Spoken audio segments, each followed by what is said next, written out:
Hi guys, welcome back to DMA learning point. आज हम लोग एंटरटेनमेंट अलाउंस का शॉर्ट प्रॉब्लम करने वाले हैं जो कि इंपॉर्टेंट होता है एग्जाम के लिए। और बिकॉज एंटरटेनमेंट अलाउंस आप करेंगे तो आपका लॉन्ग प्रॉब्लम कंप्लीट होता है। ठीक है, तो ये एंटरटेनमेंट अलाउंस आपको कब करना होता है, सबसे मेन चीज़ यही इंपॉर्टेंट है एग्जाम में कि एंटरटेनमेंट अलाउंस आपको कब करना होता है। ठीक है, अगर से एम्प्लॉय, ओके, एम्प्लॉय हम एम्प्लॉय नहीं एसएससी बोलते हैं टैक्स में। Okay, so if the employ is working in an government और सेंट्रल डिपार्टमेंट, सेंट्रल और स्टेट डिपार्टमेंट बोल सकते हैं। Okay, if the employ is working in central और state department, state government department, then you need to calculate entertainment allowance. Simple सी बात है, अगर एम्प्लॉय गवर्नमेंट डिपार्टमेंट में काम कर रहा है, ओके, गवर्नमेंट एम्प्लॉय है, तभी आपको एंटरटेनमेंट अलाउंस का शॉर्ट प्रॉब्लम करना है। ओके, तभी आपको एंटरटेनमेंट अलाउंस का शॉर्ट प्रॉब्लम करना है। अगर से एम्प्लॉय प्राइवेट लिमिटेड है, ओके, अगर प्राइवेट कंपनी में या कॉर्पोरेट सेक्टर में काम करेगा तो इसका आपको शॉर्ट प्रॉब्लम करने की जरूरत नहीं है। ठीक है, आप अलाउंसेस में इंटू 12 करके छोड़ देना है।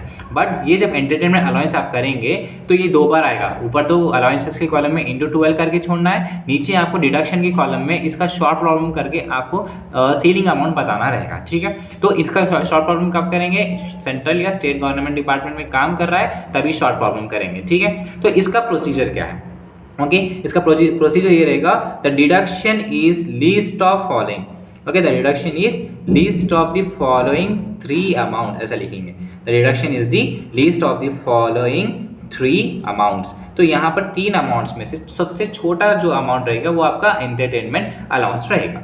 तो फर्स्ट प्रोसीजर आपका रहेगा 20% ऑफ सैलरी।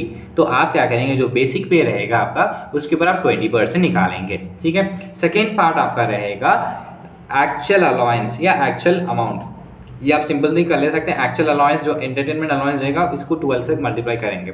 नेक्स्ट थर्ड आपका रहेगा ₹5000 as your ceiling amount, okay, ₹3000 ₹5000 as a ceiling amount, ये आपका फिक्स्ड रहेगा। ठीक है, तो ये तीनों में से आपका जो लोएस्ट है हमेशा यही आएगा। ओके, लोएस्ट आपका 5000 ही आएगा, बट प्रोसीजर आपको करके बताना जरूरी है। ठीक है, तभी आपको एग्जाम में मार्क्स मिलेंगे, अदरवाइज आपको मार्क्स नहीं मिलेंगे। ठीक है, अभी आप देखो इसको किस तरीके से कैलकुलेट करते हैं, इसका एक शॉर्ट प्रॉब्लम देख लेंगे कि रीडर में क्या है। रीडर में आपका पेज B13 है, यहाँ पर आपका शॉर्ट प्रॉब्लम दिया। देखो, Shrimati Shravanti is working as an officer in Andhra Pradesh government, clearly दे दिया कि she is working in an Andhra Pradesh government. So her salary particulars are basic pay 11,000, CCA 900, entertainment allowance 1,000। Compute the amount of entertainment allowance to be allowed as deduction. ठीक है, आपको basic pay 11,000 per month दे दिया। सो है CCA से आपको कुछ भी लेना देना नहीं है, इसको छोड़ देंगे। एंटरटेनमेंट अलाउंस कितना है, 1,000। Calculate the amount of entertainment allowance to be allowed as deduction. तो आपको इसका प्रॉब्लम किस तरीके से सॉल्व करना है देखिए। See here, since the SSC is working in government department, तो अभी आपको यहाँ पर लिखना है सॉल्यूशन में कैसा स्टार्ट करेंगे आप, since, okay, since the SSC, अब एम्प्लॉय है ना तो हम टैक्स में पर्सन नहीं बोलेंगे, SSC बोलेंगे। Since the SSC is working in government department, okay, so she is eligible for entertainment allowance deduction since the SSC is working in government department, ये लाइन लिखेंगे आप, hence she is eligible for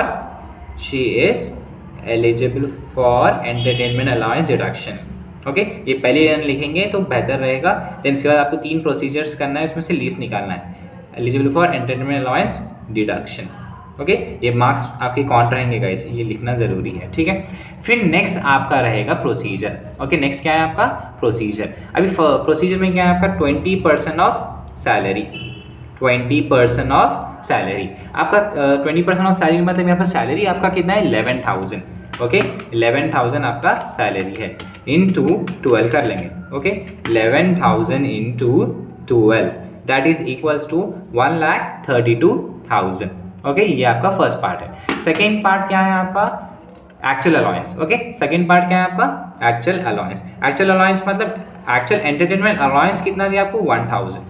okay, actual entertainment allowance कितना है आपका 1,000, 1,000 into 12 करेंगे तो that will be equals to कितना आएगा 12,000। Okay, that will be equals to 12,000। Next third वाला आपका रहेगा ceiling amount ₹5,000 which is fixed. Okay, third वाला सीलिंग अमाउंट रहेगा 5,000 विच इज फिक्स्ड। तो इन तीनों में से आपको लीस्ट निकालना है। ओके, इन तीनों में से आपको क्या करना है लीस्ट, तो लीस्ट ऑफ 3 अमाउंट्स निकल के आपका आ जाता है 5,000, राइट। एंड यहाँ सबसे छोटा अमाउंट क्या है 5,000, तो लीस्ट ऑफ 3 अमाउंट्स इज 5,000। ये आपको कहाँ बताना है डिडक्शन के कॉलम में। डिडक्शन मतलब जब आप सबसे लास्ट करेंगे वो कॉलम में आपको बताना है। ओके, तो सबसे लेस यही आएगा आपका 5000। तो और एक प्रॉब्लम करके बताता हूँ कि किस तरीके से करना है, ये आपको आइडिया हो जाएगा और शॉर्ट प्रॉब्लम में भी आने के चांसेस रहते हैं। See guys, second question. Mr. Rajendra, age 45 years, working in Ministry of Government of India, and his wife Srimati Nirmala Ghosh, age 40 years, is working in Ministry Foreign Affairs of Government of India. ठीक है, so both husband wife are doing they work in the government department, so both are allowed for entertainment allowance deduction. ठीक है, नरेंद्र का 28,000 basic पे है, DA 50%, HRA 20%, entertainment allowance 13,000, CCA 2,000। ठीक है, अभी यहाँ पर आप सिर्फ हम राजेंद्र का ही करेंगे। ठीक है, तो अब यहाँ पे DA HRA CCA से हमको लेना देना नहीं है, तो सिर्फ हमारा फर्स्ट पार्ट क्या है आपका 20% ऑफ सैलरी, 20% ऑफ सैलरी। तो यहाँ पर सैलरी कितना है राजेंद्र का 28,000 है, 28,000 इंटू 12 कर लेंगे। Okay, so 28,000 into 12 that is equals to 3,36,000। Okay, ये आपका रहेगा। सेकंड पार्ट क्या रहेगा, actual allowance. Okay, actual allowance यहाँ पर 13,000 दे दिया गाइस। ठीक है, खाली 13,000 आपका है एक्चुअल अलाउंस। और थर्ड क्या रहेगा आपका, सेलिंग अमाउंट 5,000 जो कि फिक्स्ड। अब इन तीनों में से आपको लीज निकालना है, जो कि आप लीज निकालेंगे least of 3 amounts which is equals to 5,000 rupees.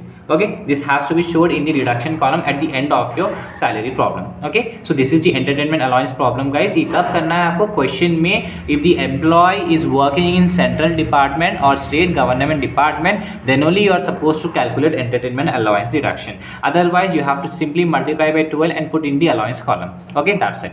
So I hope that आपको ये क्लास में समझ में आऊंगा। नेक्स्ट क्लास में HRA का शॉर्ट प्रॉब्लम करने वाले हैं, जो कि आपका रहेगा हाउस रेंट अलाउंस। ठीक है,